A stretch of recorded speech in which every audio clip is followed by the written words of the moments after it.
На гармонии перебираются задорные татарские мелодии, звучат песни в честь праздника Плуга. На вышитых полотенцах гости оставляют свои автографы. Очень хорошая, уютная атмосфера, все очень красиво, мне нравится. Все так вообще в больших размерах, это очень красиво.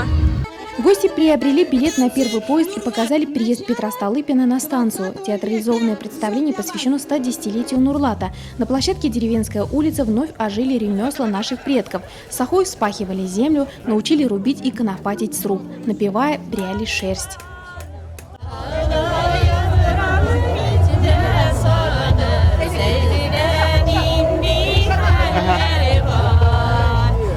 На площадке дружбы народов представители разных национальностей, живущих в районе, демонстрировали свои обычаи и обряды. Нурлатцы достойны справить сабантуй с широким размахом, отметил глава района на открытии праздника. И есть чем похвалиться в растениеводстве и животноводстве.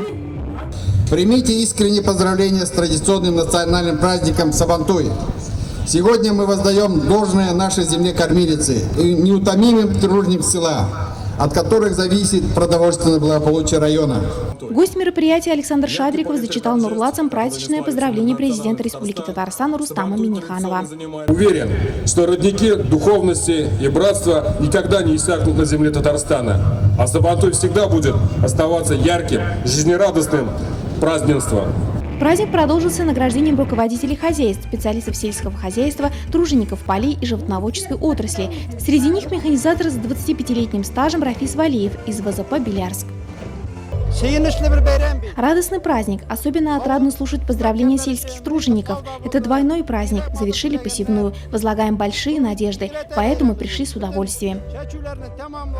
На Сабантуе наградили нефтяников. Церемония награждения прошла и на площадке Нурлатского местного отделения партии «Единая Россия». Тюрнясевское первичное отделение получило сертификат на приобретение спортивного инвентаря за большой вклад в развитие партийной организации. В этом году впервые в районе организовали конкурс «Красавица Сабантуя». Участницам пришлось показать свои таланты в 3 турах. Почетного имени удостоилась Айгуль Бельданова. Красавица Сабантуя должна знать культуру, язык. Для каждой из нас это огромный опыт. Мы готовились на протяжении 2 недель, ночами не спали. Кроме основной сцены, в нескольких местах работали концертные площадки. На Сабантуе все национальности отдыхали и развлекались в едином духе на одном майдане.